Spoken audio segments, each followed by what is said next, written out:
புகாரில் இருக்கக்கூடிய பிரபலமான ஹதீஸ். அபுல் ஆஸ் ரலியல்லாஹு அன்ஹு சஹாபி பள்ளிவாசல்ல ஒரு நாள் சோகமா உட்காந்து இப்படியே கையேந்திட்டு அப்படியே சோர்ந்து போய் உட்காந்துருக்காங்க. கண்மணி நாயகம் ரசூலை கரீம் ஸல்லல்லாஹு அலைஹி வஸல்லம் பார்த்துட்டாங்க. பார்த்து, என்ன அபுல் ஆஸே, இது தொழுகைக்குரிய நேரம் இல்லையே, இந்த இடத்துல பள்ளிவாசல் உட்காந்துருக்கிறீங்க, அது ரொம்ப சோகமா உட்காந்துருக்கிறீங்களே, என்ன காரணம் அப்படின்னு கேட்டாங்க.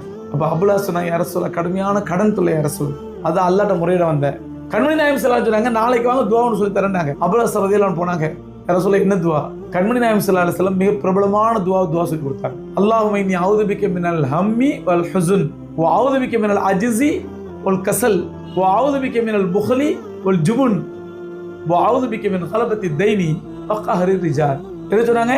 அல்லாஹும்ம இன்னி அஊது பிக்க மினல் ஹம்மி வல் ஹுஸ்ன், யா அல்லாஹ், கவலையை விட்டும் வருத்தத்தை விட்டு உன்னிடத்தில் பாதுகாத்து இருக்கிறேன். வ அஊது பிக்க மினல் அஜ்ஸி வல் கஸல், இயலாமையை விட்டும் சோம்பேறித்தனத்தை விட்டு உன்னிடத்தில் பாதுகாத்து இருக்கின்றேன். வ அஊது பிக்க மினல் புக்லி வல் ஜுபன், கஞ்சத்தனத்தை விட்டும் கோழை